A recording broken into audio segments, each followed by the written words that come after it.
आज हम इस वीडियो में आरएसएस और कांग्रेस की कुछ मामलों में तुलना करते हैं। तो स्टार्ट करते हैं। जैसे सवाल नंबर 1, क्या आरएसएस बिना चुनाव लड़े देश की राजनीति को प्रभावित करता है?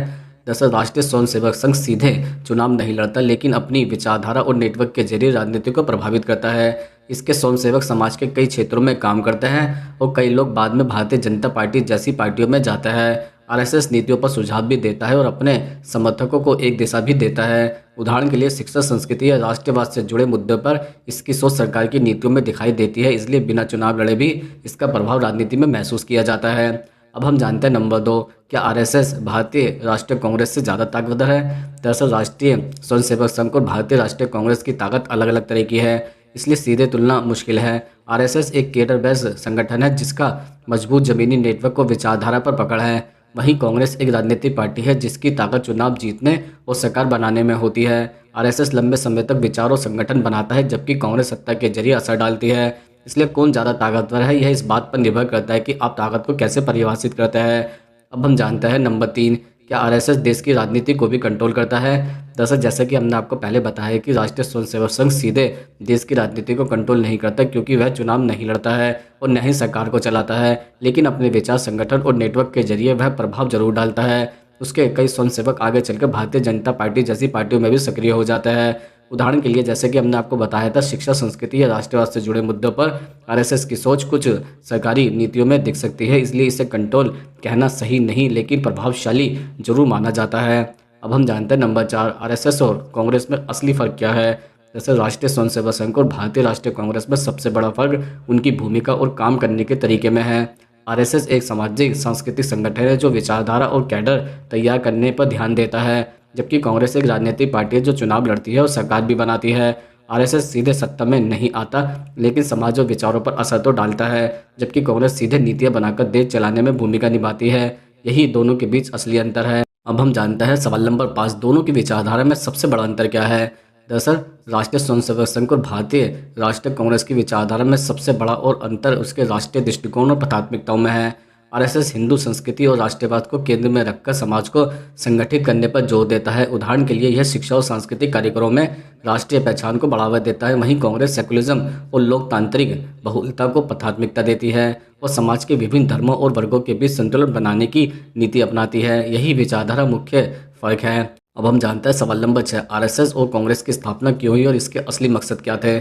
दरअसल राष्ट्रीय स्वयंसेवक संघ की स्थापना 1925 में नागपुर में हिंदू समाज को संगठित और मजबूत बनाने के लिए हुई थी। इसका असली मकसद था समाज में नैतिक और सांस्कृतिक चेतना पैदा करना और राष्ट्रवाद को बढ़ावा देना। वहीं भारतीय राष्ट्रीय कांग्रेस की स्थापना 1885 में भारत में ब्रिटिश शासन के खिलाफ राजनीतिक संघर्ष और स्वतंत्रता आंदोलन के लिए हुई थी।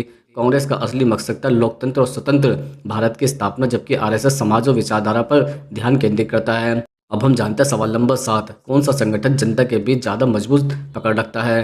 दरअसल राष्ट्रीय स्वयंसेवक संघ और भारतीय राष्ट्रीय कांग्रेस दोनों की जनता में पकड़ अलग तरीके से है। आरएसएस का मजबूत कैडर नेटवर्क और स्थानीय स्वयंसेवकों के जरिए ग्रामीण और शहरी क्षेत्रों में गहरा प्रभाव है। उदाहरण के लिए स्कूल, कॉलेज और सामाजिक कार्यक्रमों में इसके सदस्य सक्रिय रहते हैं। कांग्रेस की पकड़ मुख्य रूप से राजनीतिक चुनाव और सत्ता के माध्यम से होती है, इसलिए विचार और सामाजिक स्तर पर आरएसएस की पकड़ गहरी है, जबकि सत्ता और चुनाव में कांग्रेस ज़्यादा प्रभावी रहती है। अब हम जानते हैं सवाल नंबर 8, दोनों के नेटवर्क यानी कि कैडर वर्सेस लीडर में क्या फ़र्क है? दरअसल राष्ट्रीय स्वयंसेवक संघ और भारतीय राष्ट्रीय कांग्रेस के नेटवर्क में बड़ा फर्क है। आरएसएस का नेटवर्क कैडर बेस है, यानी छोटे से छोटे गांव और शहर तक प्रशिक्षण स्वयंसेवक जुड़े होते हैं जो संगठन के विचार और कार्यों को जमीन तक पहुंचाता है। कांग्रेस का नेटवर्क लीडर बेस्ड है, यानी कि यह नेताओं और पार्टी ऑफिसों के जरिए प्रभावी डालती है। उदाहरण के लिए चुनाव या नीति निर्माण में कांग्रेस नेताओं का रोल प्रमुख होता है, जबकि आरएसएस स्वयंसेवक लंबे समय तक सामाजिक और विचारधारा का असर बनाते हैं। अब हम जानते हैं सवाल नंबर 9, क्या कांग्रेस की कमजोर होती ताकत के पीछे आरएसएस की रणनीति है?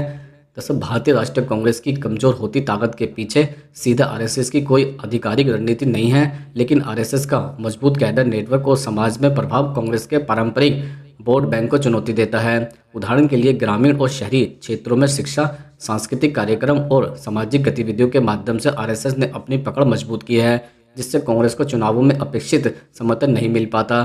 इस तरह अप्रत्यक्ष रूप से आरएसएस का प्रभाव कांग्रेस की राजनीतिक ताकत को प्रभावित करता है। अब हम जानते हैं सवाल नंबर 10, आज के भारत में किसकी आइडियोलॉजी ज़्यादा लोगों को प्रभावित कर रही है? जैसा आज के भारत में सन राष्ट्रीय स्वयंसेवक संघ और भारतीय राष्ट्रीय कांग्रेस दोनों की विचारधारा लोगों को प्रभावित करती है, लेकिन असर अलग है। आरएसएस की हिंदू राष्ट्रवाद और सांस्कृतिक पहचान वाली आइडियोलॉजी विशेष रूप से ग्रामीण और युवा वर्ग में तेजी से फैल रही है। वहीं कांग्रेस की सेकुलर और लोकतांत्रिक बहुलता वाली विचारधारा अधिक शहरों और पारंपरिक वोटों तक सीमित है। उदाहरण के लिए शिक्षा, मीडिया और सामाजिक कार्यक्रमों में आरएसएस की सोच तेजी से दिखाई देती है, जिससे उसकी आइडियोलॉजी वर्तमान में व्यापक प्रभाव भी रखती है। अब हम जानते हैं सवाल नंबर 11, दोनों में से किसका भविष्य ज़्यादा मजबूत दिखता है।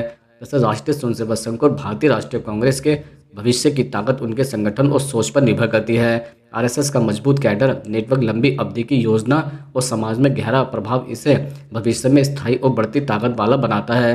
कांग्रेस का भविष्य मुख्य रूप से चुनाव और नेताओं पर निर्भर है और पिछले कुछ वर्षों में इसकी पकड़ कमजोर भी हुई है। इसलिए दीर्घकालीन दृष्टि से आरएसएस का भविष्य अधिक मजबूत और टिकाऊ दिखता है।